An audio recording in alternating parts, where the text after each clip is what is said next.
I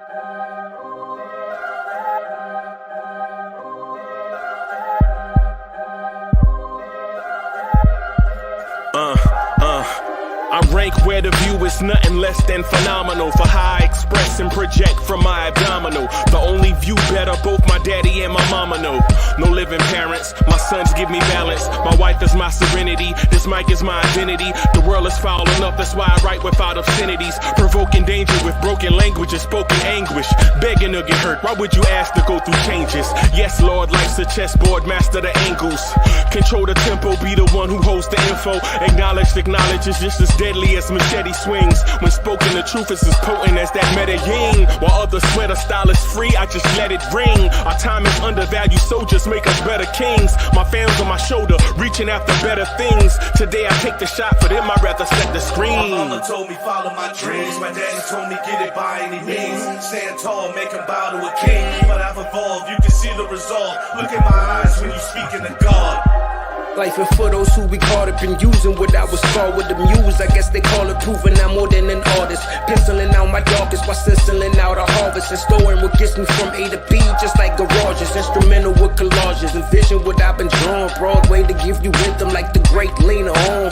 So bent on, found comfort in the storm. Find peace and on when you see them others perform. Organized chaos, I'll cast it like hey ya. Yo, party people in the place to be. What's good? What's good? It's your man's Uncle Freezy, and welcome to the Knicks Morning Drive. It's good to be with you. How y'all doing out there this morning? What's good? Will Salkin is in the place to be. What's good? Will Salkin. Julian Blum. What's good? Sid Mears, my brother from another mother, was good. I see you. Salute, salute, salute. South Brooklyn, South BK represent. Was good. Hey, y'all, man, I got a lot to get to. Usually, I would say throw your hands in the air and wave them like you just don't care. And if you got some loot and a stick of juicy fruit, somebody say, oh, yeah. But I got a lot of stuff I want to get to. What is going on with these vibes coming out of Obi Toppin? What are these vibes coming from Obi Toppin? Right?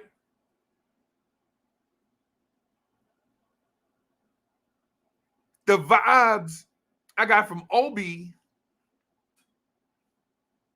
these vibes I get from Obi is like, we got something to show you, and we can't wait to show it off.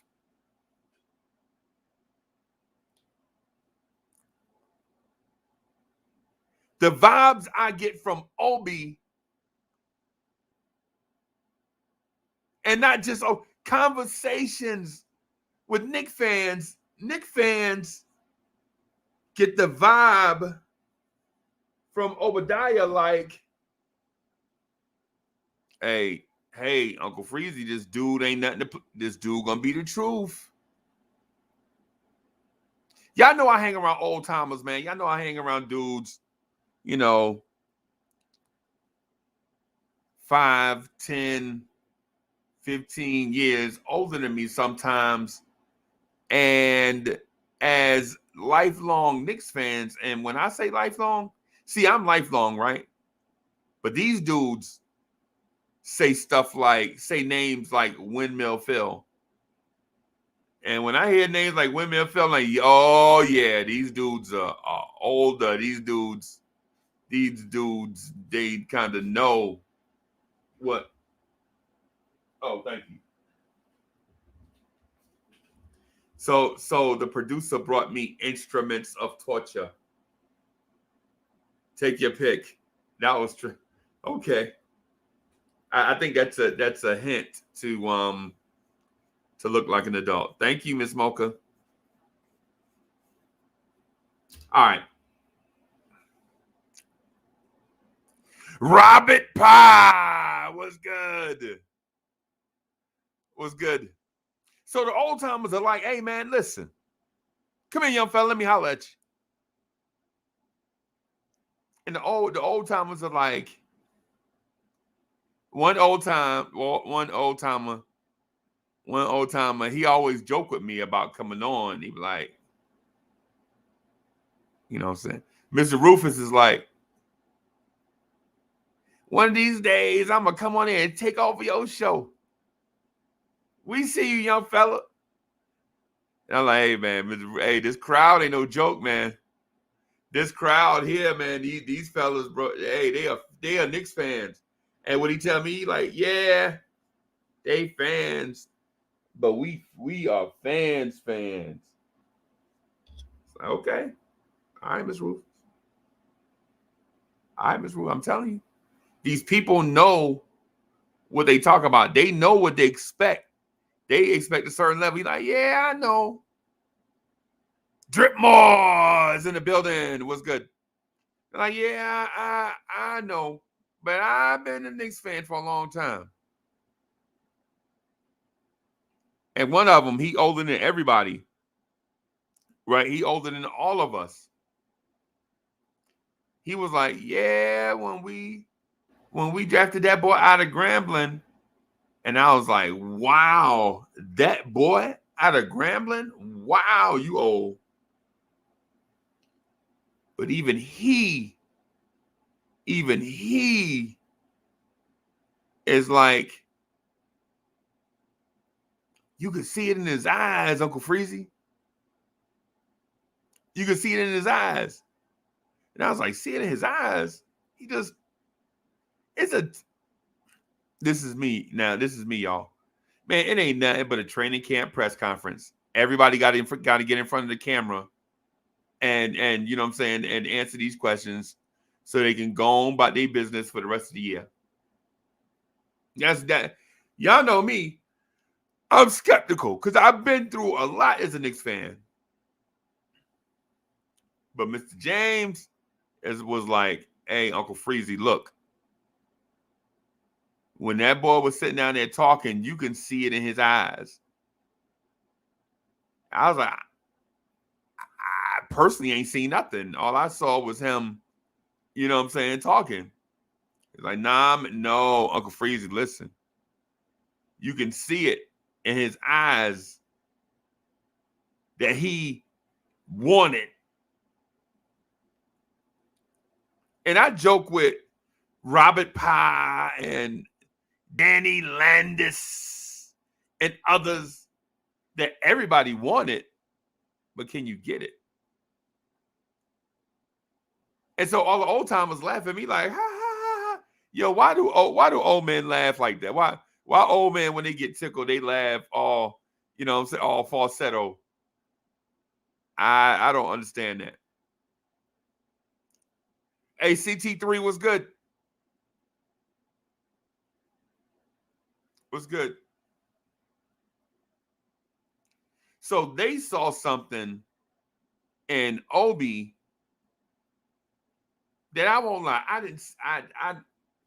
You know, I'm not saying I don't see it in him, but I don't see that eye of the tiger, whatever it is that, you know what I'm saying, that they saw. And I'm calling it eye of the tiger because as they stood around and watched my phone, you know what I'm saying, looking at the thing, looking at the you know, the video, they like, yeah, I can see it in that boy eyes. He gonna do something.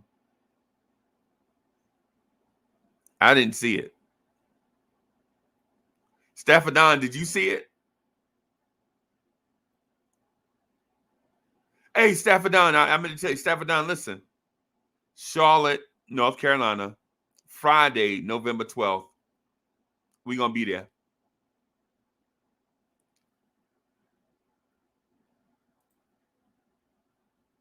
Staffordon, Friday, November 12th, Charlotte, North Carolina. We're going to be there.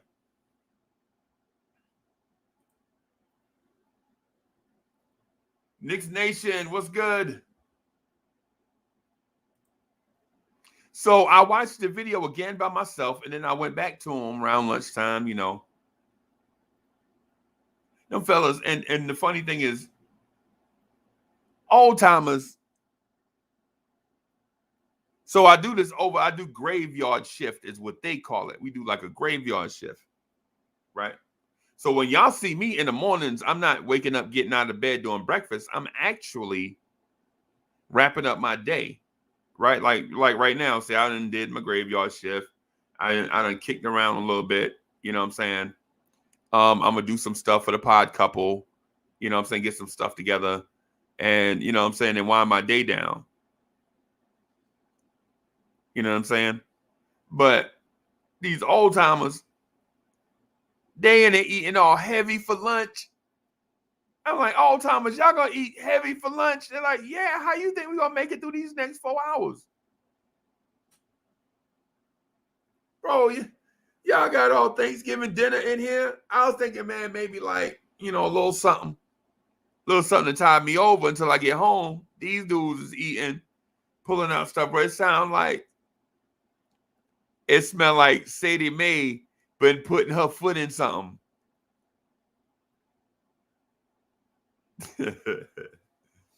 And so most of y'all won't get that, but I'm tickling myself right now. Most of y'all won't even get that. Hey, Subliminal 209 is in the building. Knicks at Night podcast tonight. What's good? Subliminal 209 and Cully. Can't wait for that. Can't wait for that. Absolutely can't wait. Because Subliminal be coming prepared, boy. So I'll be like, yo, Uncle Freezy, I've been thinking about this thing, and this is me being sub. This is me being sub right now, so just be patient with me. Yo, Uncle Freezy, I was thinking about what if Mitchell Robinson developed a hook over his left hand, a hook with his left hand, they won't be able to stop it. We ran the numbers.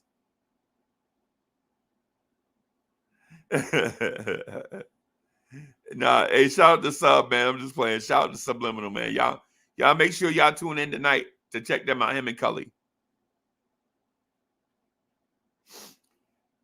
The ball don't lie. What's good?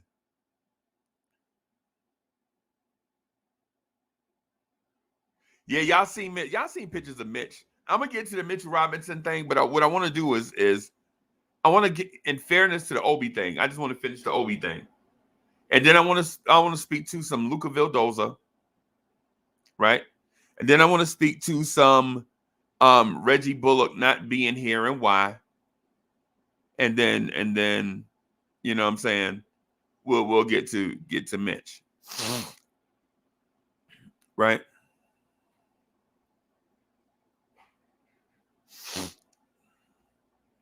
So here's the thing. Here's the thing. Right? Here's the thing.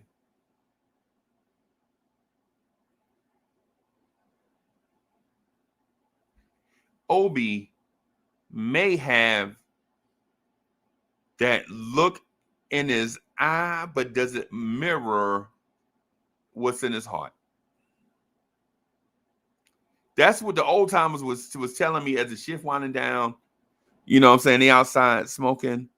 I don't smoke. Nothing. Right?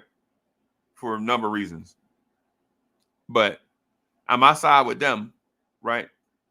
And they like, yo, when a man have that look in his eye, that means something is stirring up inside of him. Right? And Mr. James, who is kind of appreciate me having excuse me,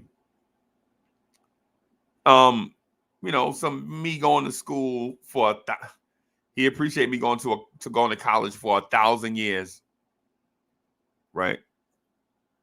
And for those of us that have been in school and college, that have been in school for 1,000 years, they'll appreciate this. Jonathan Green, what's good? Mr. James will say something like, You know what I'm talking about, young fella. Think of one of them long, fancy school words. And then like he'll put me on the spot, and I'm using that for an example. And I'll say something like, you mean he's determined? The determination is showing in his eyes? You're like, yeah. That sounds fancy enough right there. Right? And so when I look at the video, I don't see an Obi Toppin determination thing that they saw. So, the first thing I wanted to do was run, turn the mic on, get in front of y'all and ask y'all, when y'all see Obi, do y'all see those signs of determination? The body language, somebody with something to prove. Do you see that when you see Obi? Not just in his press conference, but possibly Summer League. Did you see that? Did you see Obi in his body language, in the way he walked and talked? Did you see a determined man? Did you see a man determined to show the world something?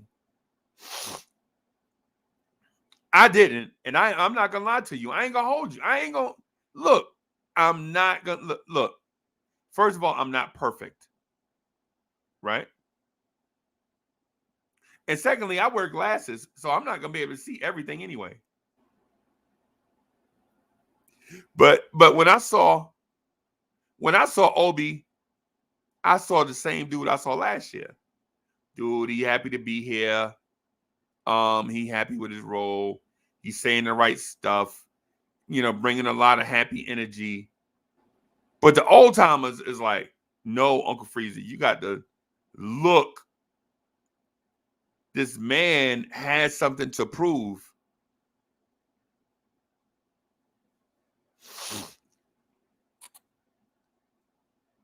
And so Mr. James, he the oldest of all of us. He was like, yo, not only does he have something to prove, I think somebody is in his ear. It's like, in his ear? You mean like the Manchurian candidate in his ear? No. Stop going too far, Uncle Freezy. No. Maybe he got somebody helping him. You mean like a coach? No, stop being silly. And I was like, wait, you mean somebody is mentoring him? Somebody pulled him to the side and is helping him get over the hump.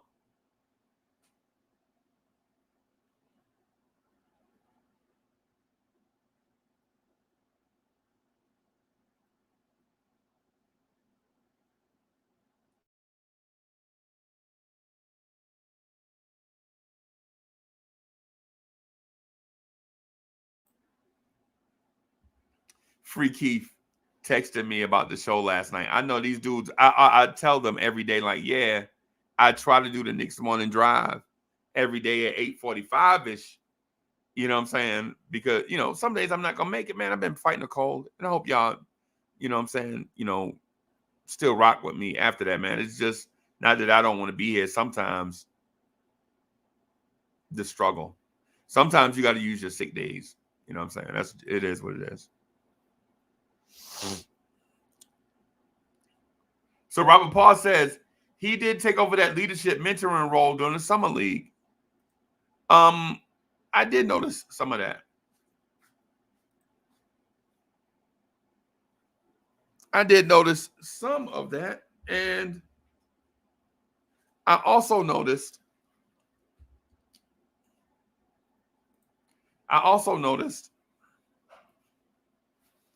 that he feels like a cornerstone.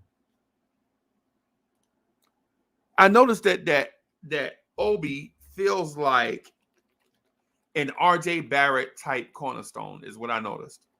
Now the production ain't there yet to validate that feeling, but my impression is that Obi Toppin feels like he's a part of the Knicks' future.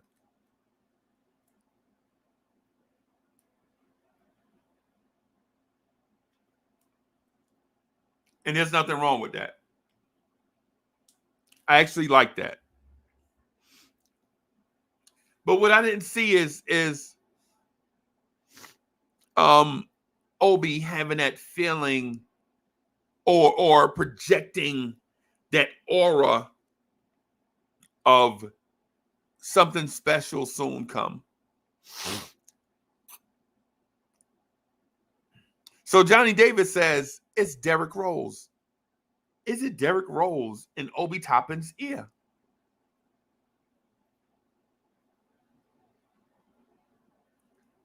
And is this a good thing? Is this a good thing to have vets, coaching staff, your training people in your ear? Is that a good thing? And I'm talking about Obi specifically now, not just in general. Because Obi struggled last year coming out the box. Man. Obi was like the new puppy that you let outside, you know what I'm saying? To you know how you try to potty train or whatever. And you know what I'm saying? Your puppy is like, I came out here to play. And you're like, no, we're supposed to be out here learning some new habits. There'll be plenty of time for playing, but we have to learn a routine first. And then once we learn our routine, then we can get down to the other stuff. First we work and then we play. Right?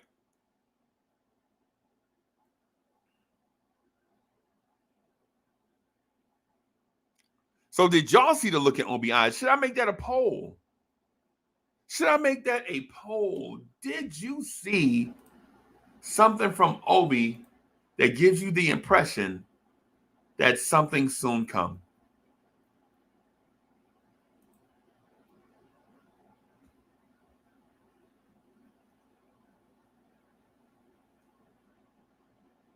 Let me see here. Where's the poll? There it is. And I'm just going to type it as plain as day. Is Obi poised for a breakout season? Is Obi poised for a breakout season? So we'll have that up. It'll be pinned. And y'all do your voting and everything. And we'll talk about the results.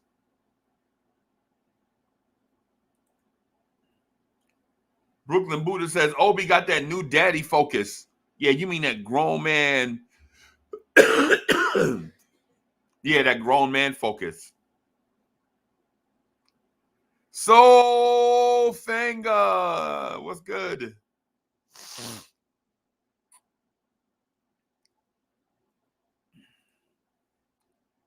Q Falcone says, I think there's a lot of room for Obi. If he can become playable defensively at the 3, 4, and 5, he can earn the time to prove. Sitting behind the all-star on your team, taking those minutes away is difficult.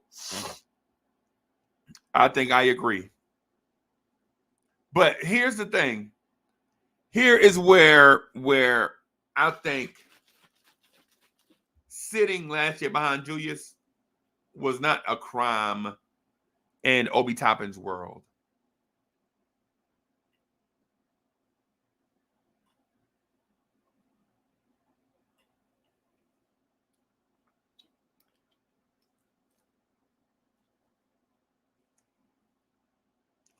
Here's why I think it's not a crime for Obi. Let me do this too, by the way. I'll be forgetting about this.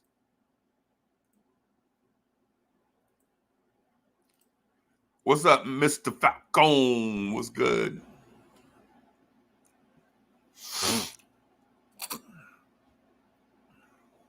So before I get to that, hey man, if you're gonna be in Orlando, and I'm talking to you, if you're gonna be in Orlando, Florida, October 22nd, 23rd, Blorange Thibs will be there representing. So we getting a suite. I forget what the Orlando Magic called their arena. It's so meh that even every time I see it, I'm like, you know. But if you're there, I think G-Man for Life may have a couple of tickets to the suite so you can hang out with us. I can't recall how many right off top, right? But it'll be listen, if you thought last night's episode of Knicks Freestyle was off the chain, imagine that crew together in Orlando, face to face, in a suite. Yeah, yes. Right? So what I'll do is I got to do better at being in contact with a singular point of contact with people that rock with the show, because I get comments and messages from all over the place. You know what I'm saying? And so I need to stop doing that and then get one point of contact. You know what? It dawned on me. I think I'm gonna get a phone. I think I'm gonna get a phone. Not one of these fancy doodads that I have to make payments on, but just a joint, and not necessarily to take calls for the show, but for y'all to hit me up or whatever. I think I'm gonna do that. Dripmore says he's in Tampa. Hey, Drip, listen. October 22nd and 23rd. Now, we played the Magic on the 22nd at 7 p.m. So we're going to get together beforehand and hang out, right? Drop bags off, get to meet each other, laugh and joke a little bit, make our way to, what they do? They play at Oracle. Where's Orlando play? Oracle Arena? Not Oracle. American Airlines? Oh, it's killing me. I can't remember. The Orlando Magic play at some, I can't. Anyway, we're going to be there October 22nd. And then a few of us are going to be in Charlotte, North Carolina. Amway! That's it. Amway Arena. That's it. I knew it. Thank you, man. So we're going to do Orlando, October 22nd, that Friday, 7 p.m. in Orlando, Florida. We're going to hang out there, tape some shows, do the Knicks at Night podcast live with your Blorange Thibs family. And then we're also going to do hey, Keyshawn, salute, bro. And then we're also going to do try to make Charlotte, North Carolina, Friday, November 12th. I'm not for sure if we're going to get a suite. We may try to, get a suite and watch the game there also. And I think that's going to be the routine. I think that may be the routine for the fans in this region of the country, since we can't just go to every Knicks home game. Anytime the Knicks are close, we're just going to try to make it. Your DC game, your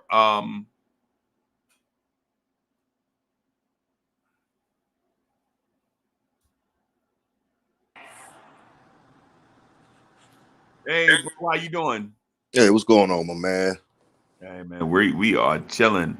Ladies and gentlemen, introducing the international superstar, Soul Finger.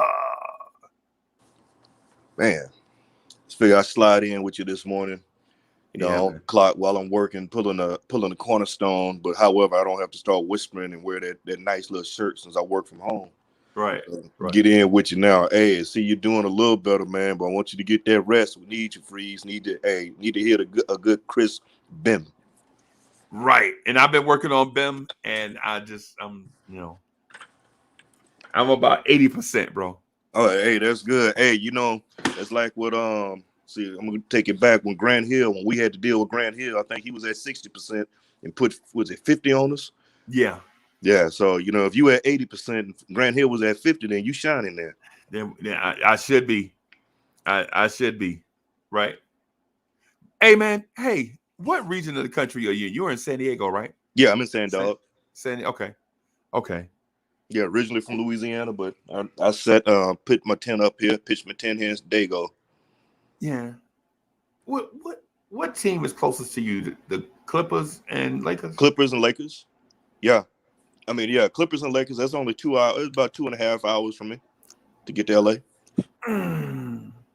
Some of the me and a couple of cats were talking, me and some of the fellas talked about maybe trying to catch one of those games. Right. I ought to holler at my man Flavor and see if he got a hookup with a Clipper game, because he did at one time get tickets. Right. And then or I got Phoenix, but that's like a 6-hour drive, so it's about an hour something flight. Got Phoenix right over there too. Phoenix too, right?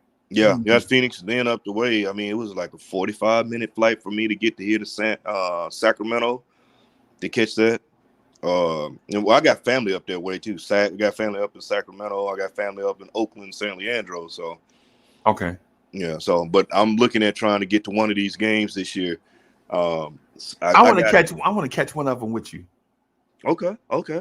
I'm looking at which one I can try to get into, because I know I had to holler at to see what my other partner's talking about doing out here. I'm trying to go. My daughter wants to go bad.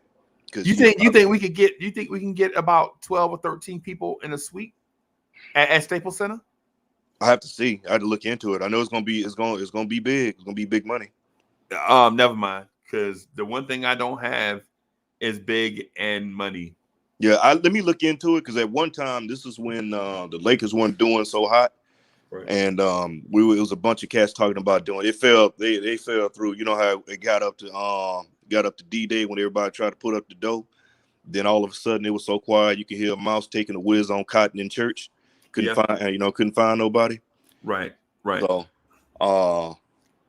do what you got to do. So, the most expensive thing for me personally will probably be the flight. Yeah, and see, I don't want to spend that much money on travel and then can't spend bread on the game. Yeah, like, I ain't flying all the way over there just to sit in the nosebleeds, bro. I ain't doing because I went to the Staples Center. It was pre-pandemic.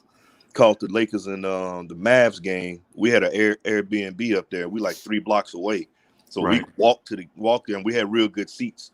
But I mean, that's back when LeBron wasn't playing. He was hurting everything, and it was. I mean, it really bugged me out how much we wound up paying for McDonald's. I was like, bro, for real? For McDonald's? For real? Bro. The funny thing is the most expensive McDonald's I've ever been to in my life, I just went there in July, was Richmond, Virginia. Really? Me and Miss Mocha, we was like, what the? I was like, Miss Mocha, what's wrong? You don't never cuss like that. She was like, a fish sandwich costs how much? Bro, and so, yeah. But then we was right off 95. So, yeah, I kind of figured, whatever. Yeah, so let me take a look, and I'm gonna reach out to my homeboy, because he has my man Flav, and see what's going on with that, and see if he can find, because he was even talking about it, because going to some games and stuff, and see about us trying to get box, try to see if we can get enough people together, and I'll let you know, Freezer. I told him if we do, I want to see when when Knicks coming to town, because that's the team, that's the game I want to see. I'm gonna watch the other stuff on TV, but for me to make that drive, I'm gonna see my Knicks, really. Right. Can I interest you in a Knicks versus Pelicans? In New Orleans. That wouldn't be bad. But the thing is, right now, the way that variant is down there, that's why I'm not even. That's why I'm not heading back. That's why I'm not even heading home for Christmas, because it's been pretty bad down there. Yeah, I don't want to play around with that either. Nah, man. I got some stuff going on health wise, and I don't want to risk anything. So You know, I get out a little bit, but I'm real cautious about what I do. Like I said, I ain't gonna turn because a lot of people are upset about this thing is real controversial. It's a hot topic. But all I can say is, you know, protect yourself, protect others. You know, don't get on your soapbox and point your finger at somebody else because they doing this. If they doing what's right by them, doing right by you, then hey, leave them be. Don't try to impose your will on them. Hey, keep it pushing, man. Because every time you point one finger at somebody, you got three coming back at you. Well, that was the tone of last night's Knicks freestyle. That was the tone. So, look, you had GI on there. We already know how, you know, from yesterday. I got a little sample that early in the morning. Yeah, earlier that day. So I knew GI was gonna go hard in the paint. Yeah, GI, that's my guy. That is my guy, man. Yeah, that's my guy right there. So, but yeah, man, I wanna. I don't think I'm gonna do any. I don't think we're gonna do many up north games. Like I don't think we're gonna catch any Detroit, Indianapolis, none of that this year. You know what I'm saying? No T-Wolves, no none of that. I think I'm going to catch all the Atlanta games, all the Charlotte games. Charlotte for sure. I think the Knicks play in Charlotte twice. I'm probably going to catch both of those. Probably catch both Atlanta games. I don't know about the Miami game because Miami is just as far as and just as expensive as New York City to me from where I live. You know what I'm saying? So, you know, and plus I'm not a fan of Miami, bro. I can't figure out what the fascination is with Miami, Florida. I can't figure it out. But who knows? Who knows? If we play them in the playoffs, gotta go though. You know? Yeah, that's something you got to do. Cause see, I want to, like I said, then Atlanta's the other spot. Cause I have a sister who lives in the L, so I wanted to get over there. But right now, I haven't been doing much traveling since everything picked up, which was, you know, everything was turning the corner like we was about to things get a little better. Yeah. And then it said, "Aha, let me show you something." Yeah, it happens. Yeah, you just got to stay patient, man. It happens. So that's one of those things. And what I'll do, so for y'all watching, I'm gonna go buy a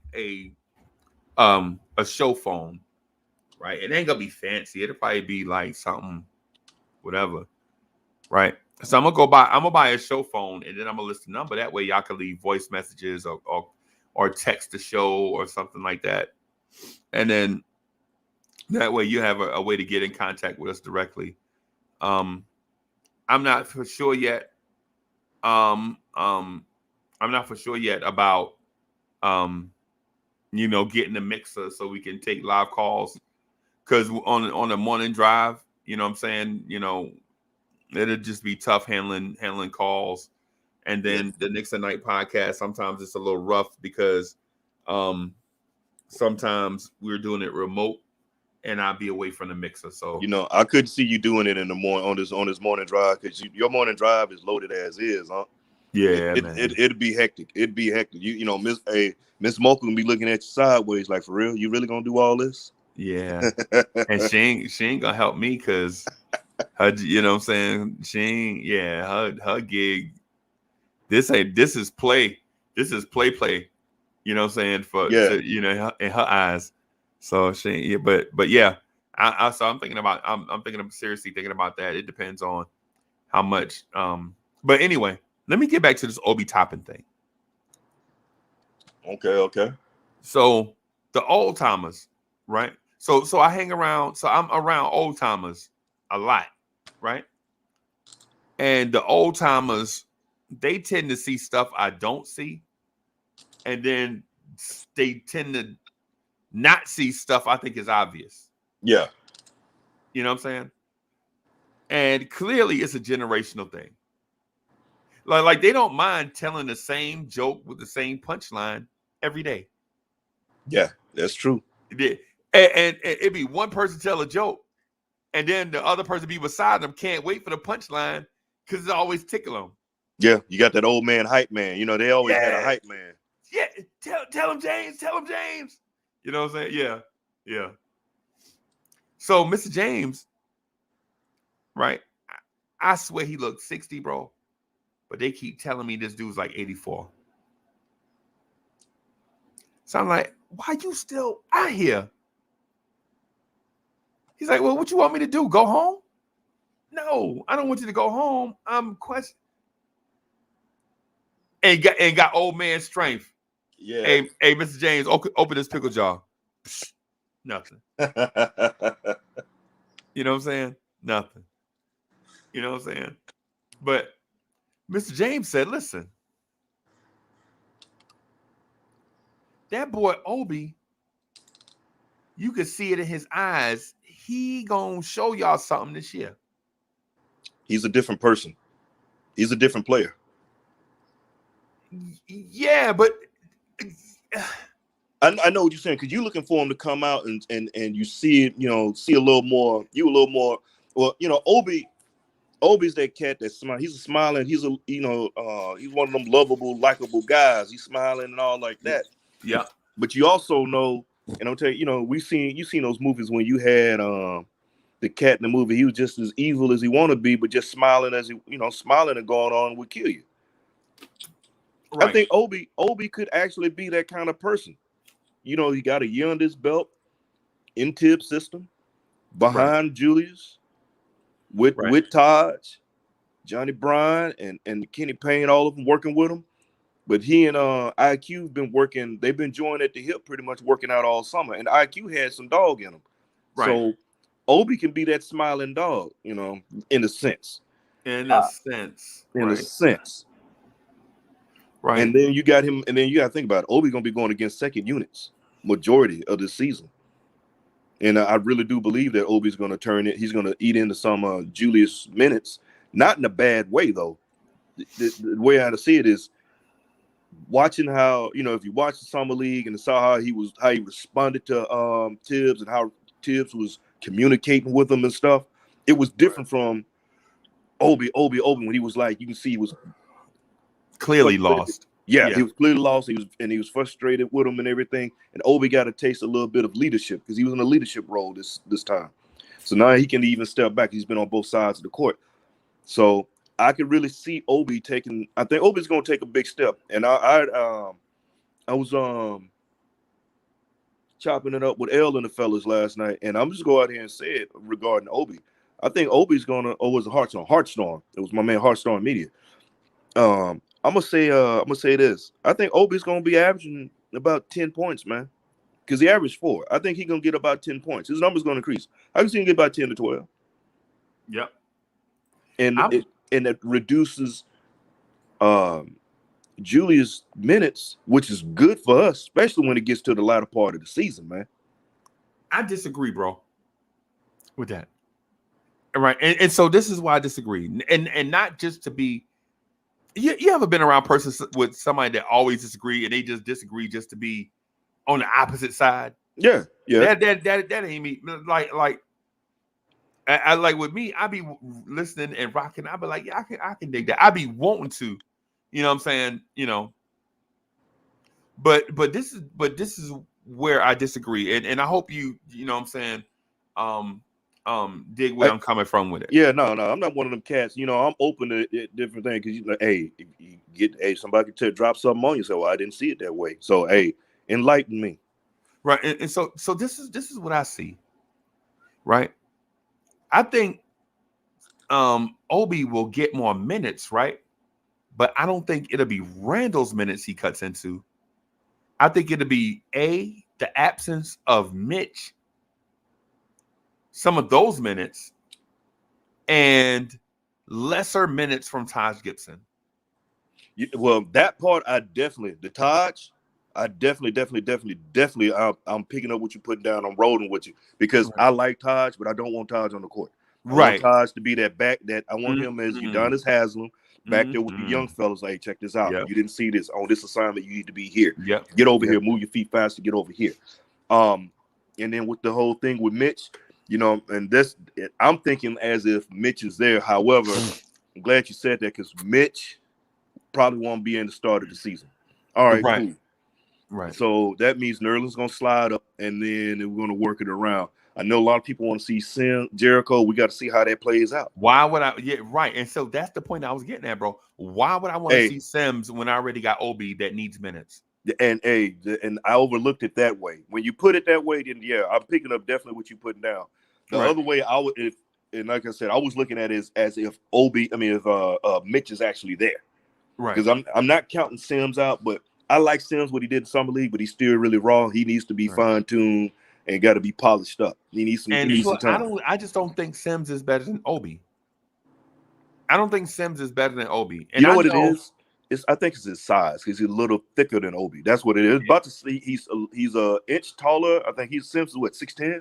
Yeah, man. Yeah, he's 6'10", and then he's thicker. He's solid. He's more solid. Well, Obi is 6'9", but he's a long 6'9". Yeah, he's a longer 6'9", and if you look at him, he's built like a small forward.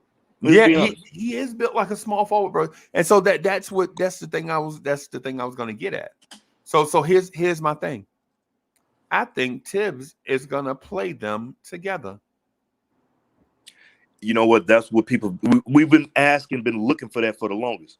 Right. If it ain't the one that often imitated, never duplicated, it's the J to the B to the O to the O to the G to the I to the E. It's Boogie. Word up. It's Boogie. Hey, what's up, Word bro? up. Hey, so I got a question. I have two questions to ask you, sir. So question number one is, are you ready for week 4? Because I hear you have a formidable opponent this week in a podcast of Fantasy Football League. And 2, when are we going to hear the music? Don't be like Dr. Dre, bro. Don't have us waiting forever for the music, bro. You know, since you told us, we've been waiting. Hey, shout out to everybody. Good morning to y'all, great men, man. 3 capital S's. Salute. Shout out to everybody typing in them chats and everything. Love and appreciate everything y'all doing, man. Keep your thoughts, you know what I'm saying, your comments and everything. Keep them coming, man. That's what we like, and that's why we keep doing what we doing, man. Shout out to my brother, Mr. the young E40 over there, all the way out there in California. Yeah, we worldwide everywhere. And you see my man right there, you know what I'm saying, the man that don't sleep at all, man. That's the only man I know that can snore while he walking, you know what I'm saying. He up on it, man. You know what I'm saying? Hardest working man in the pod world, man. And matter of fact, shout out to man. Since you opened up with that Boogie's the anthem, you know what I'm saying? That's man thing, you know what I'm saying? Shout out to that brother too, man, and everybody else, man. Love, man. Freezy gonna release one of my singles, man, Wednesday morning after game 1, which is Tuesday. I'm gonna make sure he got it. Wednesday morning, he's gonna release my first single, you know what I'm saying, for the season. And then we just gonna probably about another 2-3 weeks after that, we'll release something else, and then I'll come up with the right moment and release date time. But Freezy, right, I ain't gonna hold on to my voice. That's y'all's now. Freezy told me, you know, once you write it, it ain't yours no more. It's for the people. Theirs. So, you know, Freezy is get ready, you know what I'm saying, release my first single Wednesday next week, right after the Knicks, you know what I'm saying, first preseason game. So we'll have something to rock with, you know, Wednesday morning, man. Yeah, and so just to put some context about that conversation that Jay Boogie and I had, right? And when I said it, I meant it. I thought me and Jay Boogie was gonna argue because, you know what I'm saying, because artists, the good ones are always in search of perfection, right? They can't help it because it's what drives them to be great artists. Like the search for perfection is what drives great artists to put out great stuff. But my thing is, like I was telling Jay Boogie, is once you create great art, it's not yours anymore. It's not fair for you to hold it. It's yours to share. And it's the reason why we have platforms like museums that showcase great art. and music streaming platforms for us to listen to great art. You know what I'm saying? Because art is created to be shared, whether great artist recognizes that or not. You know what I'm saying? That's the conversation we were having. You know what I'm saying? I'm not saying, you know, I wasn't selfishly trying to get Jay Boogie to share his stuff on this joint. Nah, it wasn't that. What I was saying is great artists has something in them. They have something in them, something innate that drives them to create perfection, and they chase it, right? And you can see it. These artists, some of these artists, they have legal pads and legal pads and legal pads of words and words and words. You know what I'm saying? And in their quest for perfection, some artists, and I'm not saying Jay Boogie, but some artists hold on for stuff for so long that they wind up thinking that it belongs to them, and it don't. You create art to share it. One thing for sure, we're not going Kanye West and do Donut and hold it forever. We gonna do that. I just want the right timing. You know, last year, like when I first did this, the Julius Randle single, you know what I'm saying, I almost missed my timing with it because we started losing in the playoffs. So I had to backtrack, make sure that they was going to come out with him as the most improved player. So I had changed the name and everything and just went with the Mint and just caught that wave. And you know what I'm saying? It did real love, you know what I'm saying? You know, and I highly appreciated the kickback I got from it because I pretty much was telling that man's life story, you know what I'm saying? And that's what I like to do. I like doing stories and, you know what I'm saying, and stuff like that, you know. That's, you know, what us Queens rappers do, you know what I'm saying? In case y'all don't know, Queens we got the best, you know, ever that did it in the game, period. Right. From all the way from Run DMC, the LL, the Salt and Peppers, and everything. I can go on and on and on. The Bismarcks, the Nas, the 50 Cents, the Ja Rules, man, the Lost Boys. I mean, I could go on and on, you know what I'm saying? Ain't nobody, you know what I'm saying, done that game like the Queens rappers, you know what I'm saying? Can I get some love for Cool G Rap? The cool genius of rap. I was just about to say Come on, man. Can I got some more I can name, you know, it's Onyx. Come on, man. Yeah. No doubt. You mean? Hey, no man. doubt. No doubt. Bro, it's so I wanna, so I'm not gonna, you know, I was, you know, jabbing at you with the week 4 because taking L's ain't really that fun, especially to somebody that talk trash. So I'll kind of, you know what I'm saying, stay away from that a little bit, but yeah, please do, man. Please do. But please do, man. Please do. That's where the changing the guards comes in. Yeah. Well,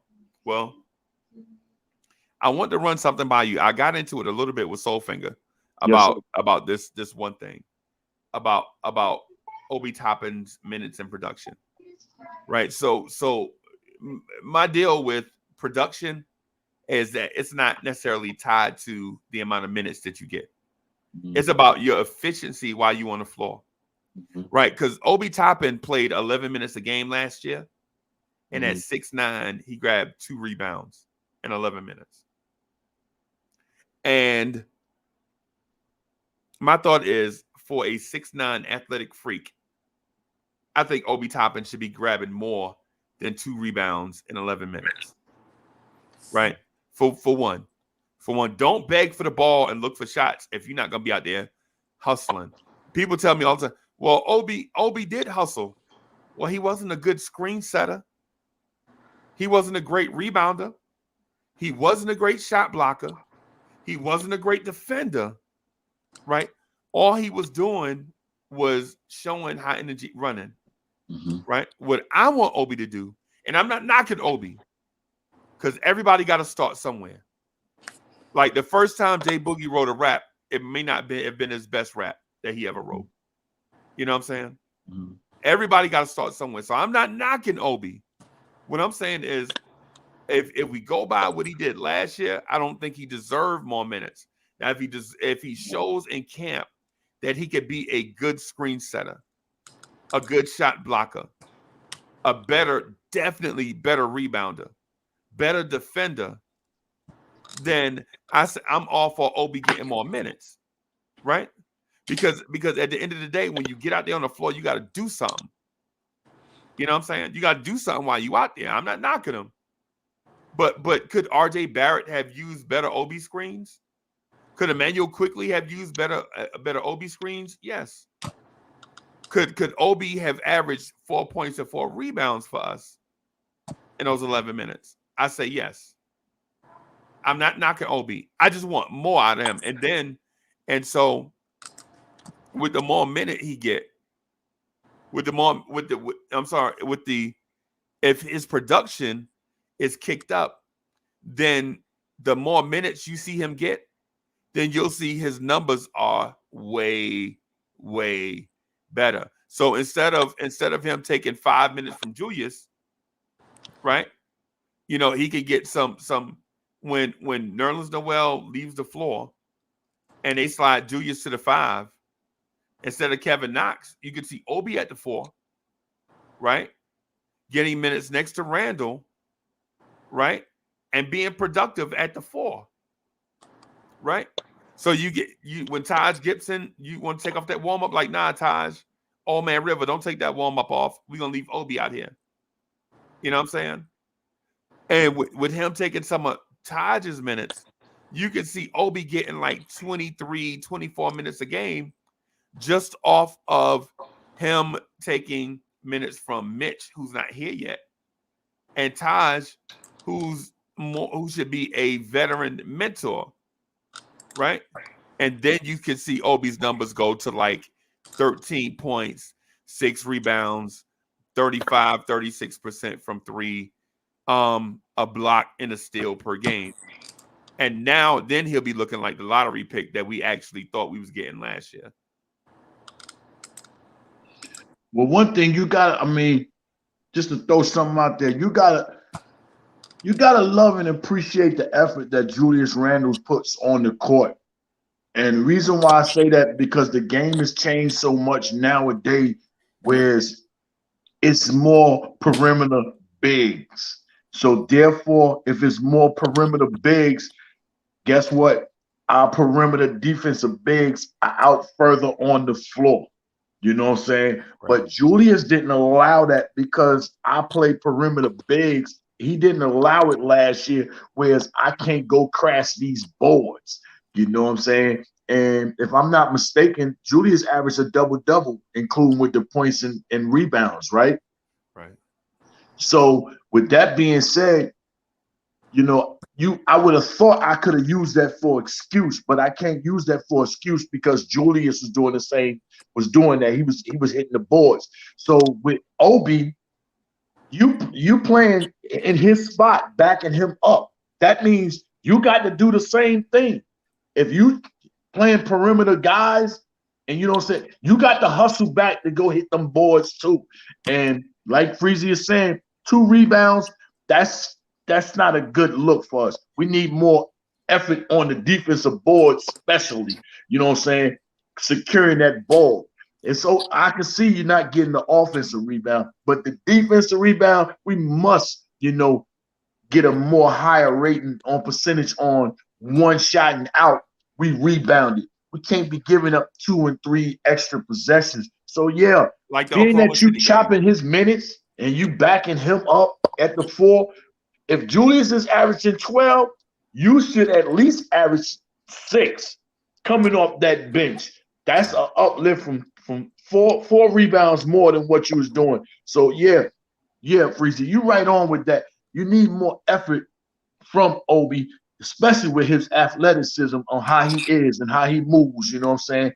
He's not a robot. He can get up and down the court, but in a half court, get back and get them rebounds, man. Yeah, so I agree with you 100%, man.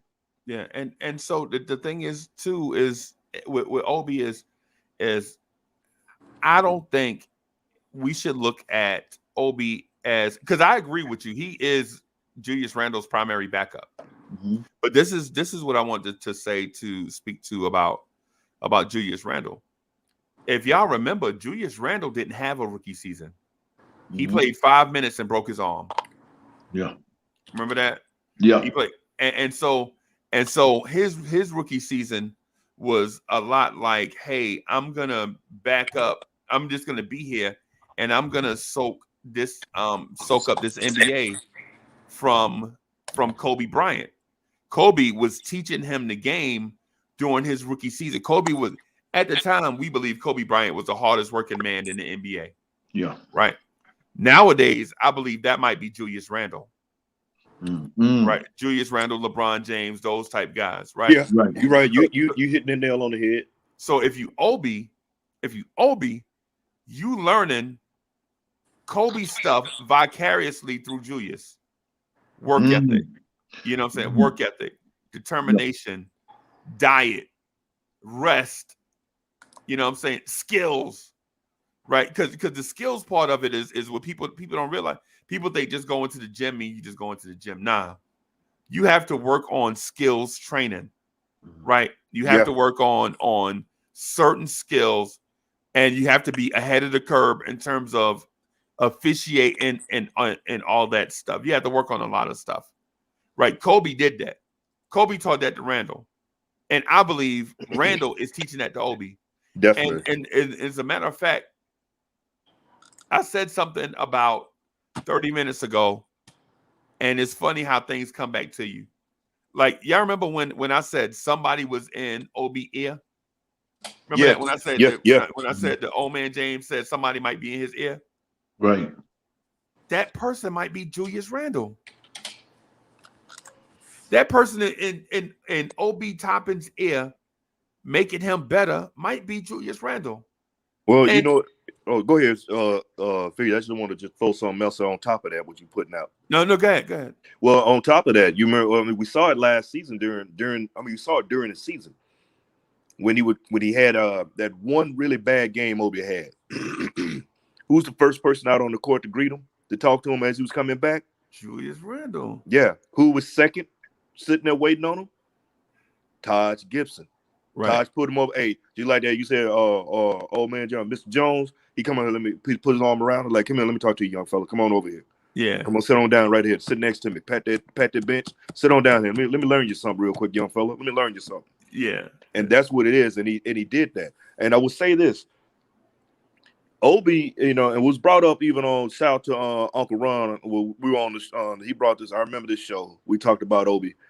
Obi was a slow starter as well. He started a little slow in college, and then coming to the NBA, he see that, okay, yeah, you know, everybody talked about Obi was NBA ready. He could run the floor. He could jump high and everybody else. Man, you got to a situation where the bench warmers can run fast and jump high. Mm-hmm. So just because you drafted like this don't mean anything. So he got to get adjusted. And you're dealing with a coach like Thibs, who's going to push you and going to drain. He's going to get all those bad habits you got. Right. You know, he's going to work all the bad habits out and teach you the game, because obviously you didn't really learn the game. You did good. You had a fan base, but let me show you how to be a baller, a true baller in the NBA. And I think a lot of that was going on with him. And he was starstruck, man. You know, you playing home and look, kid from New York, always dreamed about playing for the Knicks, and here you are. And it got in, he got in his own head. But also, when you got big brother Julius, the Manhattan Mauler right there, put you to the side and in your ear say, yo, no, you're doing it wrong. You're doing it wrong, bro. Right. Look at it this way. Then another thing is, we were talking about the defense assignments. Think about how, you know, he learned from, you know, we know Julius learned from Kobe. You can't have a better teacher in this day and age than have a Kobe Bryant come up under Kobe Bryant. He's taking you under your wing.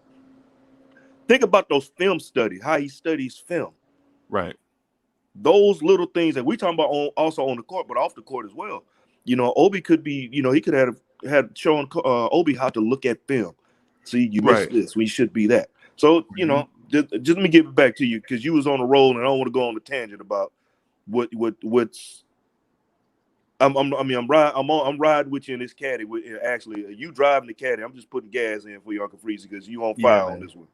Yeah, man. Hey, and so I just want to mention that the little things with Obi may be the things that pushes him over the top. Because you don't have to, because Obi has all the big things. He's 6'9" tall. Right? Got wheels. Got wheels, has great hands, has athleticism. Yeah. The kid is smart, right? So all these things, when you building a prototype for the power forward position, Obi has all the right things, right? Yes. He can jump out the gym. Yes. He's tall. You know, he got hands. He can run. He can jump. And got a high motor. Yeah, high motor. All these things, right? The young Anthony Mason with range. Right. But the thing that Obi didn't seem to have is like the little things. Like Obi, every time somebody act like they gonna go, don't mean they gonna go. Yeah. They act like they gonna go, and you gone because you think they gone, and they just pump faked you. Yeah, he was flying. He did do a lot of flying. He pump fake, and then next thing you know, the cape was on. He was up through the ceiling. Right, and some shots need to be blocked, and some shots need to be contested. Yeah, and there's a difference, right? There's a difference. Like you don't have to, Obi. You don't have to make everything into a highlight film. And this can go to Mitch Robinson if you're watching. Everything doesn't have to be a highlight film, bro. Yeah, some shots just need to be contested. I know you're a shot blocker by nature, and you're good at it. But see, that's when you look at old film, and I'm gonna bring this up. Bill Russell even said it himself. You see, that's a missed opportunity. He said, I didn't throw it out the gym. I just blocked it so I could get the rebound. That's a ball. That's for us. So it goes along with that basketball IQ as it goes. Because what gets the crowd hyped? You see the ball going into the upper decks. But the thing is, what's the best thing for the team? Keep the ball in bounds. Start the fast break. Go back the other way. A 3-on-1 break the other way. Yeah, 3-on-1 break that ends with somebody flushing it. Right. That would get the crowd even more hyped. Yep. Hey, while it's on the top of my head, man, I want to send a special shout out, man. You know what I'm saying? Them dudes coming off the top of the dome, them freestyle boys, you know what I'm saying? Excellent show, excellent conversation, man. You know what I'm saying? That was real live conversation what y'all guys were celebrating together the other last night, man. I enjoyed it, man. If you missed it, you can always go back, you know what I'm saying, and pull it back up and rewatch it. Then you can still hit the like buttons and all that, man. But I just wanted to shout, you know what I'm saying, G.I., you know what I'm saying, and Mr. Bell Money himself, you know what I'm saying, Free Keith, I wanted to shout them men out, man, for a great job they did last night, man. Salute to y'all brothers, man. Yeah, man. They were excellent. Yeah. They were excellent, man. Free Keith hit me up at the beginning of the show, as a matter of fact, to remind me how good a job he did and how fortunate I am. Man, you lucky, Uncle Free. No, I'm just joking. Now, Free Keith hit me up, man. He was excited about last night's show and the energy. And what it is all of us are getting back into game shape. The Knicks and us. You know what I'm saying? So shout out to Free Keith. Not me, not you, not guys like, you know what I'm saying, the E40 right there. No, because we've been doing this the whole time when people been saying this the off season. We ain't took no breaks. We went through the whole thing. So them guys got to get in shape. We been rocking. Hey, like I said, I've been with Jay. Jay been all right, so I look at it like this here. I came in with, I slid in with man, with Boogie and all of them. So he took me in like that rook. He like, come in, Jay Boogie put that arm around me like I'm the rook. Come on, we're going to get on this treadmill. We're going to get over here. All right, now we're going to start running these stairs. All right, we're going to hit it till we get 100 makes. We're going to shoot the ball 100 makes. Not 100 shots, but 100 makes. Then we're going to do, we're going to get these, let's get up on that line, baseline to baseline. Work on that crossover behind the back. Let's get on that pass. Work on that dribble. Come on, let's get it. Oh yeah. No doubt. Yeah, man. So the thing with Julius Randle and Obi Toppin, the look, I didn't see the look in his eye, but the more I talk to y'all, the more I'm leaning towards maybe Obi does have something to prove. And is not going to be show and tell. It'll be show and prove. Well, also look at it like this, because, he came in with a lot of hype. and then he didn't get any action as a rookie. And then you have people, get him out of here, trade him. He's a bum. He's this, he's that. But you got to step back and look at it. I really felt like Thibs wanted to build him up his way. I'm gonna break you down to build you up, just like boot camp. Because you didn't come in the military a certain way. They got to get inundated. You got to learn what the lingo, learn how we move, learn how we eat, whatever, everything. It's across the board. Right. But then when you get out of boot camp, then you're ready to do what you got to do, but you're still learning. So that was Obi's case. He went to boot camp. He basically went to Thibs boot camp on how to play. Right. But I really think that with all that has been said about Obi, excuse me, all that's been said about Obi, and being that he's in New York playing for home, and it got to him. He got to taste those playoffs, man. This is something that a lot of you may not have thought about, but he got to taste them playoffs, and he's hungry. You give a young player, a brand new player, it's like I said, you give a baby some yams.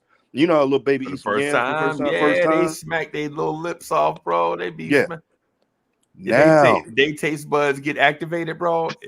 That's it, bro. Yeah. So the playoffs, this success with them yams for Obi and IQ, because you got to take him. Knox didn't have that. Knox didn't have none of this. No. These cats walked into they get drafted into this situation. And now you like, wait, this is what winning feels like? They supposed to be a bad team. That's right. That's big right there, what you're saying. That's big. Right. You know, winning team. So now you want it. You get to taste. Now it's like, man, it's like Rakim. It's like, hey, I'm like a fiend for nicotine. You know what I'm saying? They got that taste of winning. So now they got to get that. They over to hit that vein. Like, I got to get these W's, baby. I got to get these W's. Give me another bump. Yeah, man. Yeah, and the cool thing to what you said too, is for the first time since Amon Shumpert and Josh Harrelson, we had a set of rookies to come in, and they didn't have a losing record. Yes. Since the first time, man. Listen, I said Amon Shumpert and Josh and Josh Harrelson. Yes. George. You remember that? Yeah. George. Yes, bro. sir. You wearing jorts to the joint. and so the irony is nowadays Josh Harrelson would probably get a second contract. Yeah, definitely. A big man that can knock down the three and rebound. See, and the thing, it goes back to, it really goes back to our culture has changed in the organization, man. The front office, how we put it together, because he put it together like a scientist. I look at him like Dr. No or Dr. Doom back there putting all this together, man. Wow, Dr. No. Wow. Wow. AD, what's good, brother? Hey, good morning, gentlemen. What's going on? Uncle Freezy, Soulfinger, Jay Boogie. Shout out to Knicks Nation out there. I had to just hop on for a few minutes before I got to get back. The man always got his foot in your back. You know what I mean? So, Good morning to you, brother. Good morning to you. Salute to your dean. Like I said, I had to call you the dean. Just for those, Sundays we coming back. You know what I'm saying? My apologies to Knicks Nation.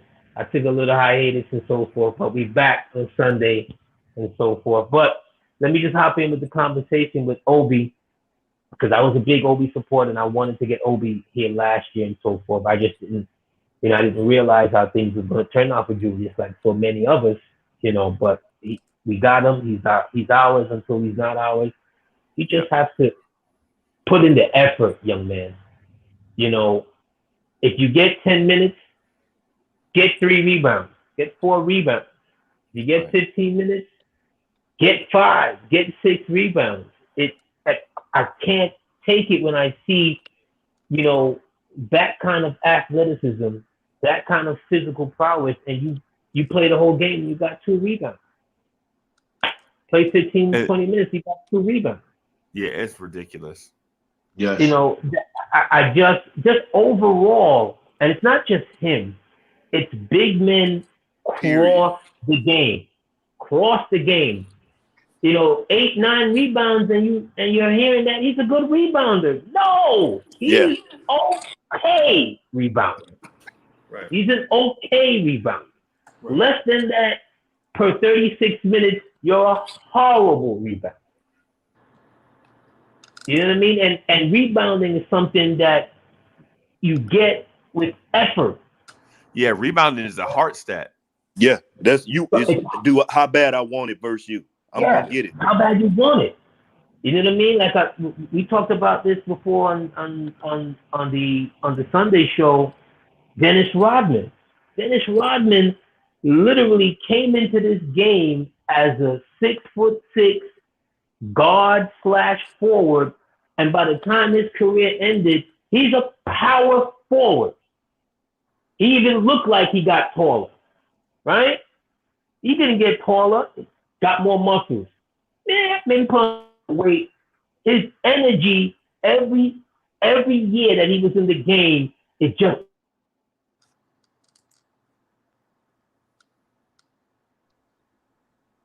You're completely right, man. Dennis Rodman was a complete animal. His work ethic on effort. So it's effort. So that's what I'm saying to you, Obi, just the work, the energy, the effort. Like, if I had your hops, guys got.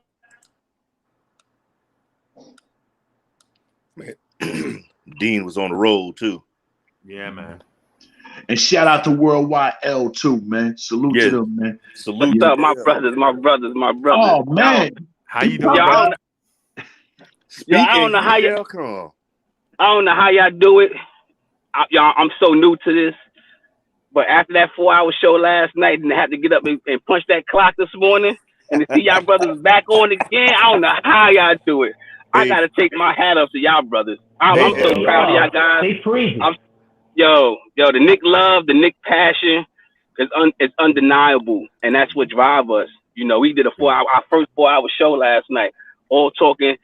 The 4 hours, the last 2 hours is just talking Knick talk, and we could have went on talking Knicks forever. We so hype about this season, so hype about everything, right. And to see the passion that it would come right back at it the next morning to see the same guys on it.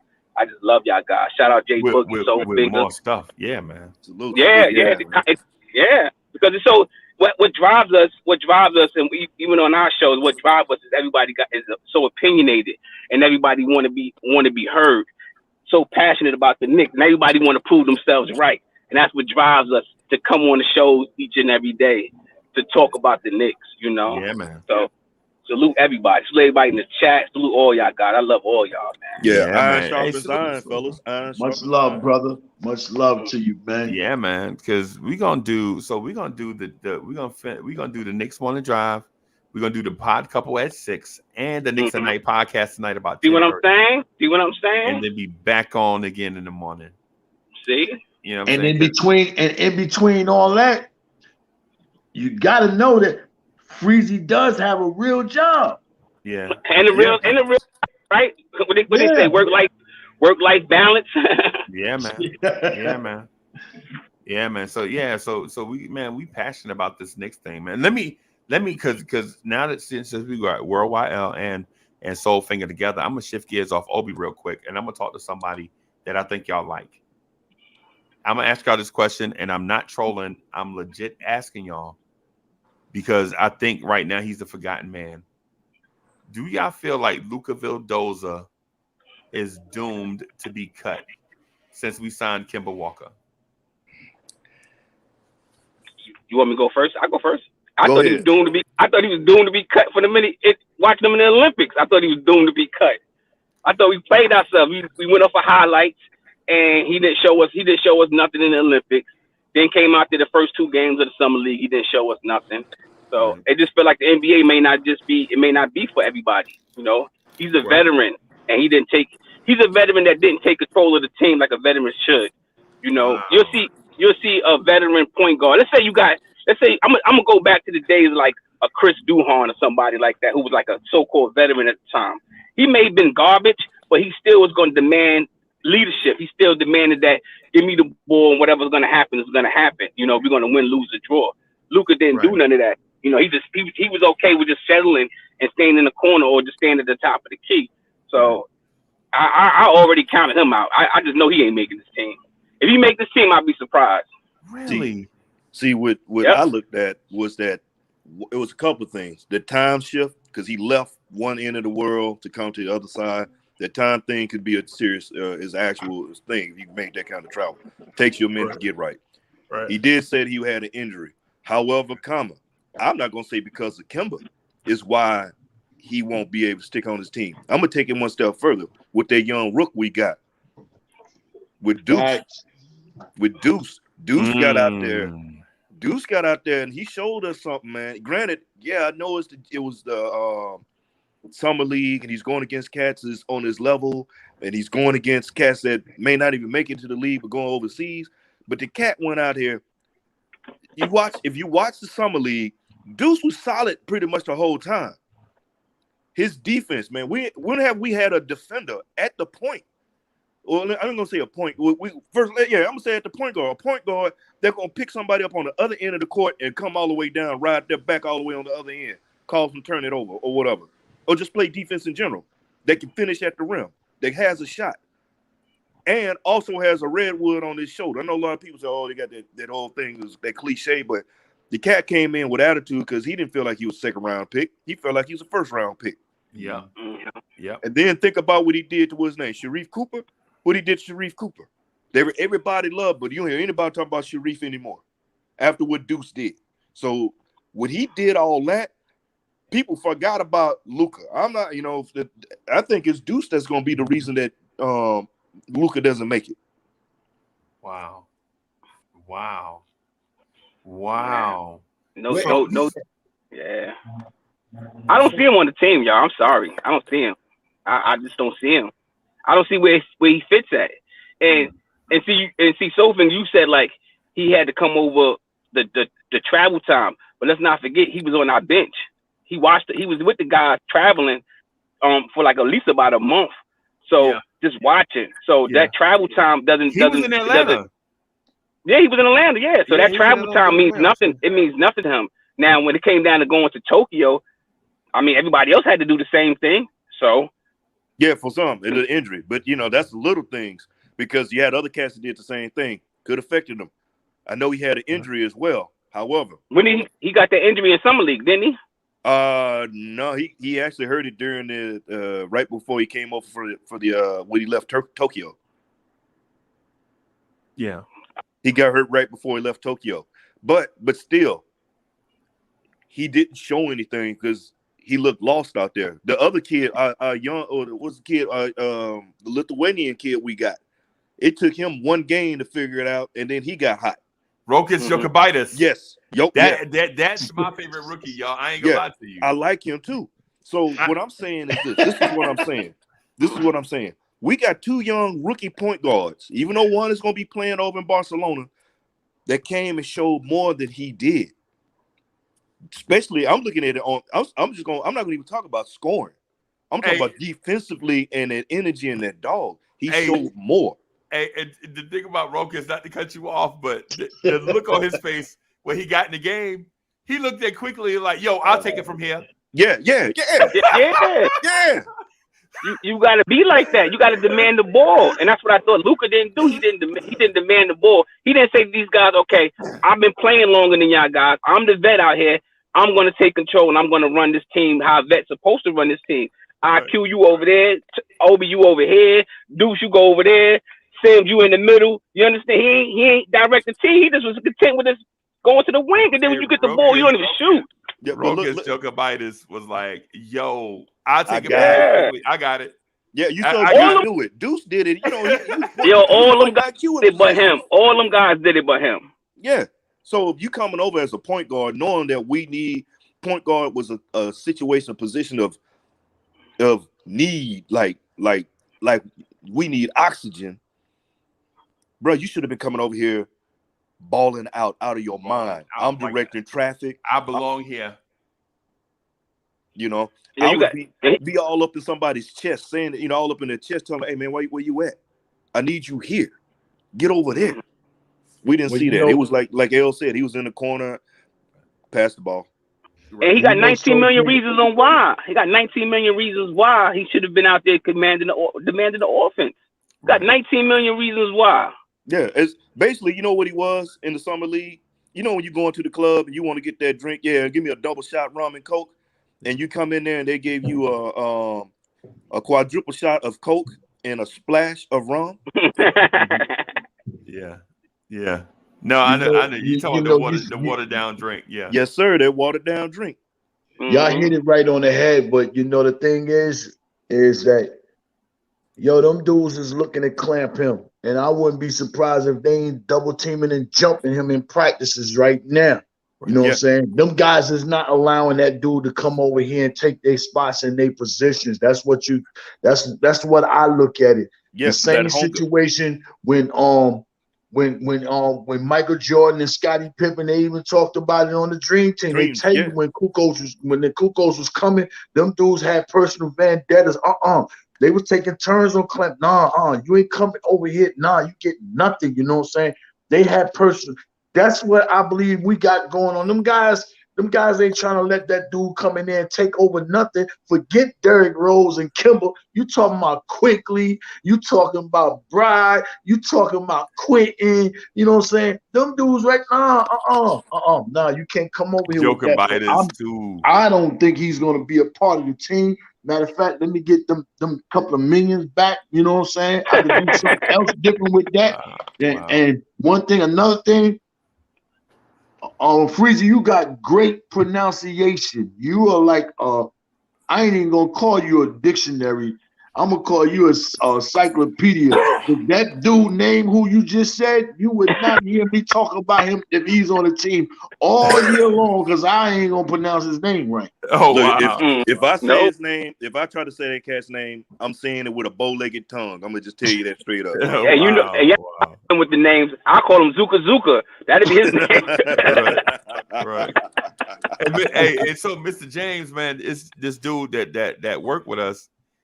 He looked like he about 55, 60, but they say he 80, 85, right? He always joke with me about school. He like, here come books, right? And I think I'll be like, Mr. James, man, I ain't books, man. You know. He like, how long you been in school? And then I was like, what you mean? He's like, 12 years? No, I graduated. Yeah, I graduated from high school. He's like, how long you been in college? A long time. You know what I'm saying? How long is a long time? About 6 or 7 years. He's like, so you got all that schooling? Yeah, whatever. And so I'm like, it is what it is. Man, nowadays you got to have some stuff in order to move up in certain type, arenas. You just got to have certain stuff. Like it ain't always you don't always have to have a degree in something. Sometimes you have to have your PMPs, certificates, and other stuff to go along with the stuff that you already have. And so he's like, yeah. So he's like, man, we just gonna call you Books. Why can't you just? Oh man, why you just can't call me Uncle Freezy? Why you can't call me Uncle Freezy, old man? But anyway, but yeah. I like the swag that Rokas Jokabitis brings to a team. Yeah. That's his name. I never say that name. Undeniable, bro. Jokabitis. I can get that last part. I can get to Jokabitis. Rokas, that's it. Rokas Jokabitis. Now I got it. It took a little bit. Bro, when he walked past quickly coming into the game, and the summer league, I think it wasn't the Pistons game. It was. He scored 7 points in 3 minutes. Yes. you was like, oh, but this dude right here is gonna be something. We just don't know how long it's gonna take. But the pick, they picked him over Miles McBride. Yeah, they did. They picked him first and then picked Miles McBride, right? Yeah. And if you like Miles McBride already, bro. And see, you know what's funny when you say that, Freezy? You saw the look on Quick's face when he hit him with that. Yeah, that's the thing. And I'm with you because he's my other rook I like too. Is that the chop? Is that Top Low? Salute, King. Bro, I'm telling you, people thought me and Chop Low were the same person one time, bro. They're like, I never seen you and Chop in the same place at the same time. Chop, my brother, bro. Chop, that's my brother. Chop, what's good, man? Yo, how y'all fellas doing? I'm sorry, I don't got no mic, so I'm gonna keep muting myself, man. God bless everybody. Salute the chat. I see Tim in there. God bless Tim. I ain't seen him in a long time. Yes, I hit him back. Salute, Tim. Salute. Yeah, hey, yo, man. Jay Boogie, you gotta make sure you give me some of his music so I put on my mixtape. You heard? Man. Hey, yo. Hey, yo, seeing you right now is like seeing Moses, man. Where you been? Hey, yo, you know I had to cross the mountains and all that. You know, gotta take my time here and there. I've been there. I ain't got your math, man. I need your math, man. Or you need mine. Oh, Freezy. I thought get it from Freezy. You already? I got you. Man, it's good seeing you, brother, man. How you doing, man? You look good, man. No homo. Yeah, yo, pause. God bless you, big bro. For real, we supposed to link the last time you was up here. We didn't have no math. Yeah, I didn't have your information, but I was supposed to link with Tim too. Shout out to Tim. He rocking in the chat, man. Salute to you, brother. But that one extra day that I had more family members that I didn't know that I had to go, be with them. And then after that, I peeled. But the season about to jump, you know what it is, man. Get ready. You already up there. You're ready. And I just want to make sure I come on and say salute everybody in the chat. Everybody show love. This is a whole tight-knit family, and we all hyped. I'm hyped. I can't wait. I want to see some footage of what's going on in training camp. Like, I can't wait. I was hoping I was going to hear about a fight with RJ and Birch. Somebody. Something. Things getting testy. Yeah. Yeah, man. Hey, see, it's just like, hey, if it's getting testy, they ready to bust somebody upside the head, bro. Hey, look, you remember you had, hey, Freezy, you over in what? You in the Carolinas, right? Yeah, I'm in South Carolina. Yeah, South Carolina. You South Carolina. Well, you can relate to this. Both of you can relate to this. You know that one cat that had that one dog on that chain, and you walk by that house and that dog, whatever it does, is always trying to get at you. Yeah. That's what's going on in there. It's going on behind in them gym doors right now. We got them dogs on the chain. They ready to get out. They ready to run. Yeah, like man. I said, I've been hyped. We've been talking about this this whole time, man. And I've been hyped from the day that we from the last tip off when the clock went 0-0-0 on us. I've been ready for the next season, man. Been so ready for the next season because what we got right now, man. Look, I'm gonna tell you now. I'm gonna go out there and say we about a third. We a third seed, and we're gonna flirt with that second. We're gonna be sniffing at that second hard. Yeah. I'm not, and it's not me being a homer pie in the sky. I'm just looking at the other teams that are supposed to be ahead of us and all the drama they got. Because low key, we talk about Brooklyn, you talking about Philly, but people overlooking Milwaukee. And I'm gonna say this about Milwaukee. Losing Tuck hurt them, man. Yeah. Losing Tuck hurt them big time. It leapfrogged Miami, but losing Tuck hurt them. Right. And so the thing about the next season, man, is look at the big three from last year, the big three in our division, our conference that finished ahead of us. Right? Yeah. One team in Philadelphia is trying to trade their starting point guard. Yeah. Right. The other team in Brooklyn is trying to figure out the Kyrie Irving vaccination thing. Yeah. Right. Milwaukee lost a lot of key pieces, bro. Yeah. A lot of key support pieces. They couldn't pay them all. And it's no crime in that because they won a championship by paying them. Yeah. They paid them and they won a championship. God bless them. It worked for them. Right. But now they can't keep everybody. And then there are the Knicks, who not only did they keep everybody they wanted to keep, they added additional pieces, and the rookies that they got better, and they have one of their best players returning from injury eventually. Yes. Addition through subtraction. That's what we had. Two players we let go to improve on the other end. Right. And then the rookies and this is the other beautiful thing about it, fellas. We really don't. We can sit back. We don't have to rush our rooks. No. I think we deep. People on us. I think we deep on the low. Right. Oh no, we really are deep, because the thing is that second unit is still the same. Yep. Now the first unit now is going to be running like the second unit. How many teams though, Soulfinger, have a third unit that need playing time? Let me think about that. Maybe one. You talking about Grimes, McBride, Knox, Sims, Taj. Yeah, that's the whole third unit. We actually, if you look at it, only other team I think is as deep as us could be Denver. Could be Denver. I think they're probably as deep as us. But again, we know what we have. I would say Atlanta, but okay, I could see where you going. Yeah, because Denver's got some horses still sitting on that. They can't even get on the floor. Right. That would be either second string or starting some other teams. And their second best player is coming back from injury eventually. Exactly. So they're going to be a problem. What about LA? LA, they no, not Lakers. No, they gave up so much. Old man club. Nah, they ain't. No. You can't overlook their old man club, because they got some guys that are hungry, and they got some guys that know the game. And I take people that know how to play this game in the playoffs over somebody can just play during the regular season anytime. But I joke, but I be seriously about when I say our bench is so deep, man. It's a possibility just our bench can make the play in by themselves. Right, by itself. Yeah, by themselves. Facts.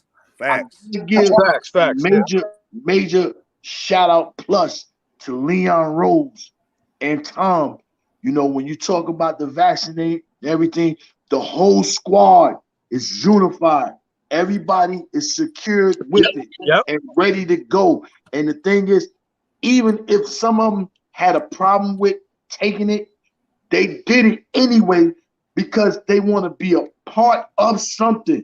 And I know it could have been times where we couldn't have been vaccinated, guys could have been catching the COVID, and the media would have been running with it all on ESPN, talking about them guys, they ain't take care of themselves, they in New York, they can't handle the high life and all that there.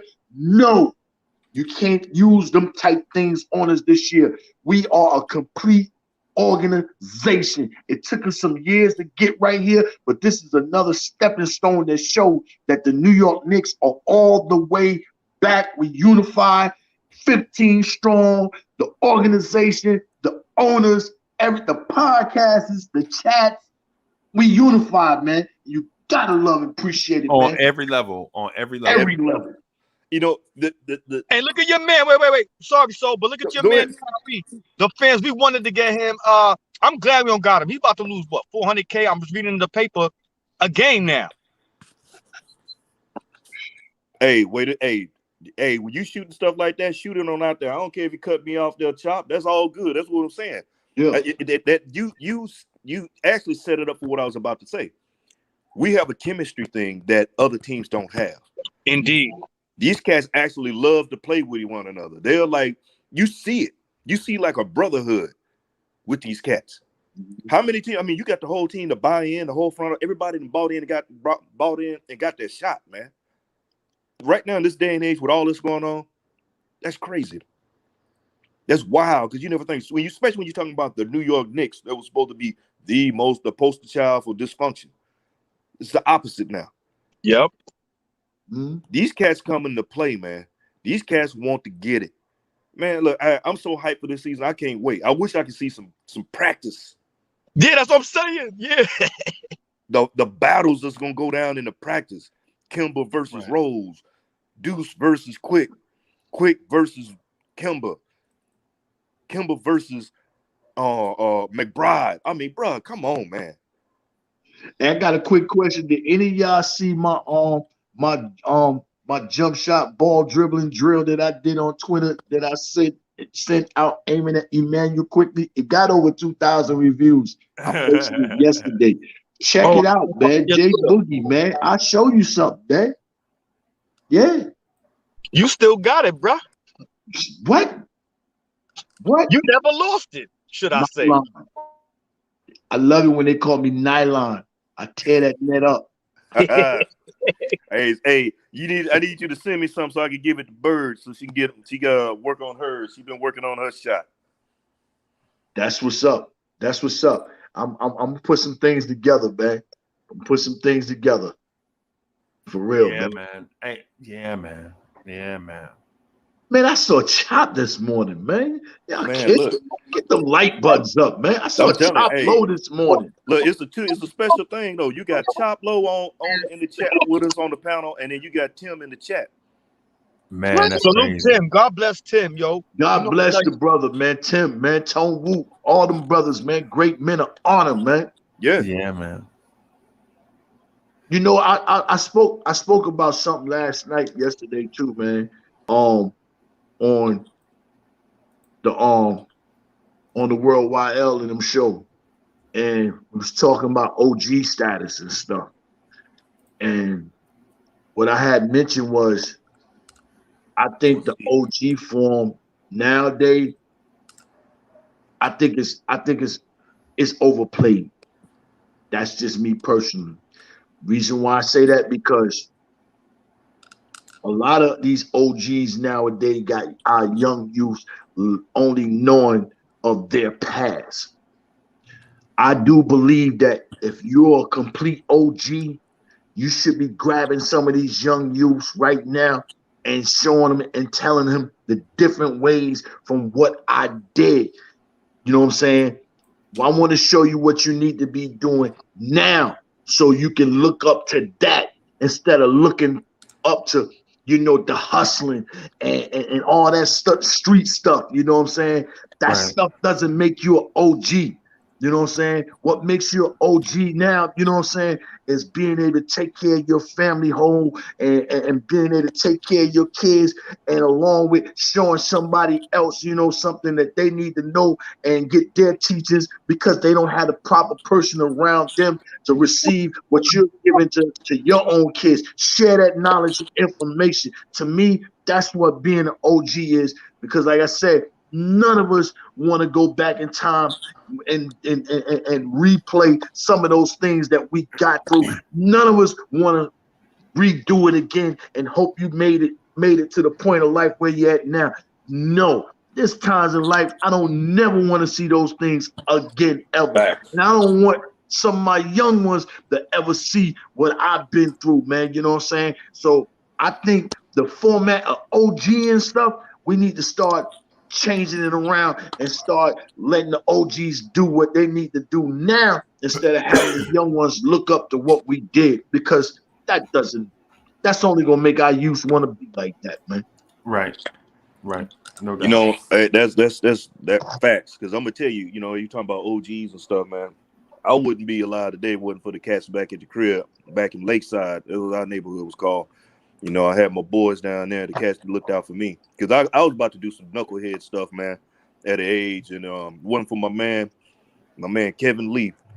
If he wouldn't have caught me with them thunder cookies his own way. Yeah.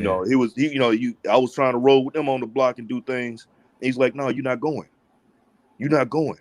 And he did, and because he knew and wanted to look out for me as well, I wouldn't be alive today in situations. I could have been in situations that I would have somebody pull me to the side and break it down to me. Even though it got physical, he put them tasers on, put them thunder cookies on there. I had to chuck them too. That was I took an L, but I had to give it back.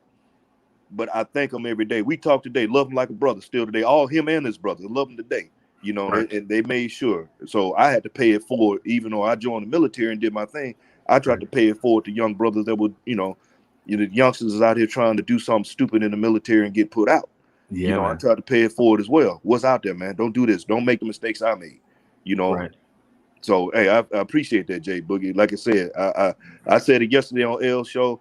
Thank you for going out there, because it was real deep what you said. I had to stick my head up like a whack-a-mole when you came out like that. Yeah, man. Hey. So not to dismiss the message, because the message is deep, man. But shout out to Hard Wells. I see Hard Wells in the chat. Hard Will. Yeah, shout out to Hard Will. Every time I see him, Will. I be wanting to shout him out every time I see him, man. Much love, man. Hey, keep doing your thing, bro. Keep doing your thing. Yes. Hey, and shout out, hey, real quick, Freezy. Hard Will brought up what you said yesterday too about. Oh yeah. Yeah. It was a good show. It was a fire show last night. They had 4 hours, man. I was able to slide back in. Those cats put on a good show. Yeah, man. That's the great thing about a lot of brothers. I can listen to a lot of brothers, especially like when Freezy, say for example, you said Hard Will mentioned something what Freezy said, man. That's the greatness, man. Because for a minute, man, you had guys running around going to say what other people said and I try to act like they said it, like somebody else didn't hear that dude. You know what I mean? Give somebody else their props, man. And that's only gonna make you great as a person, man. I love when men do that, man. You know what I'm saying? They repeat something, you know what I'm saying, that came from another person, man. They what we're doing is passing more knowledge on. You know what I'm saying? We ain't holding it. It ain't get stuck. If it's a deep situation, Freezy said, you know, carry that message on. Don't let it just stay where Freezy said it at. It need to be heard somewhere else, man. It go for everybody, man. Shout out to y'all great men, man. And so the one time to Jay Boogie point, I heard a young fella told me, and mind you, I'm not, you know, in my hey man. Say what's up. What's up, bro? Good morning. Yo, what's good? How are you guys? Good, man. We good. How you doing, man? Good. Another day, bro. Another day, another dollar. Beautiful. Another day, another dollar. That's what they say. Blessful. That's the big homie right here. He's my buddy right here. Yeah, that's my brother. Top Blue. Salute. Yeah, man. Hey, so a young fella told me one time, yo, Jay-Z said even a broke clock is right twice a day. And I was like, hey, young fella, Jay-Z didn't invent that. Jay-Z didn't invent that, bro. I'm gonna just tell you, the old timers have been telling me that for 50 years.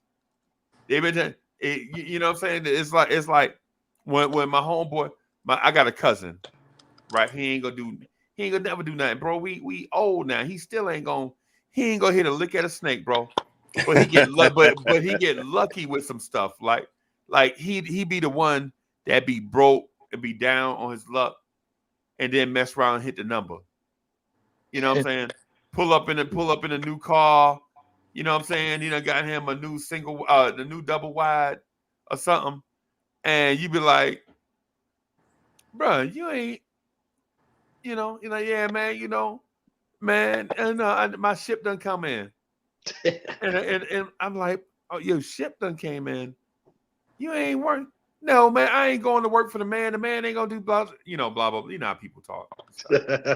Right. And so he is the person in my life that the broke clock is right twice a day. Yeah. Because every once in a while, he'll hit the number or something, or his little broke down car be trying to make it across the road and somebody will run into him. Next thing he got some, yo, man, my settlement that came in, man. You know, I got to, you know, and you know what I'm saying? Yo, I know people like that. That's funny. I know. Yeah. And I'm not knocking. Listen, I don't knock nobody. Right. But to what Jay Boogie said about when somebody says something and somebody repeat it, you know what I'm saying? The gym is not claiming it as your eternal wisdom, like you the smartest person to ever walk. The gym is that you actually learned from another man. Mistake. Took that knowledge and shared it with somebody else. So they will not make the same mistake that you made or that brother made, that like the two people have never met, but you the man in the middle. Mm-hmm. Right. This one brother went through something, shared it with me, right? I shared it with somebody else, but these two people have never met, but the gem went from one person to another.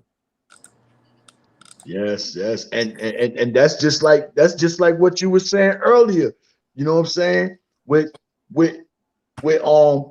Julius sharing with Obi, but Obi probably never met Kobe. Exactly. See what I'm saying? Yeah. And he paid it forward. Man, hit the like buttons this morning, man, for Freezy, man. Give him his props and his respect, his love this morning, man. Because I'm gonna tell you right now, hey, right now it's been some lessons being learned today. Not learned, but learned today. Because this is something you know is life and basketball on this. Yeah, and the thing is this is the thing I hope people didn't miss. Kobe Bryant teaching people the game from his grave. Kobe Bryant ain't even walking amongst the living. Maybe in spirit. Maybe in spirit, right? But he ain't walking amongst the living. But the lessons, see, he might be teaching Obi Toppin and Emmanuel quickly, right? And he probably ain't even met these fellas. Yeah. And they probably ain't never even seen Kobe in person. But the stuff that he taught Julius is being taught vicariously through Julius to these young Knicks players. Man, y'all, hey man, see, kicking it with y'all be amazing, that's lessons of days gone by. Teach us what comes to pass. Right. Right. Hold on, you can't. Hey, in the Motor Man's a man. The words of man. Say it again. You just ain't gonna gloss over on that. You can't gloss over. Say it again. That's lessons of days gone by. Teach us what comes to pass. Hold on, man. I gotta go write that down. Yeah, man. Hey, y'all, I gotta get out of here because my voice caving in, man. Y'all know, man, my voice giving in, man. Hey, man, I will be here tomorrow. You know what I'm saying? Lord, you know what I'm saying? Lord willing. Lord you willing, be fine. man. You'll be here with us. Now you will be here. Yeah, man. And don't let me have to text you and call you like 30 times. You know how I do. Bro, if you text me 30 times, I think you'll be sick. Like, what's wrong with Chop? He only texts me 30 times a day. Yeah, man.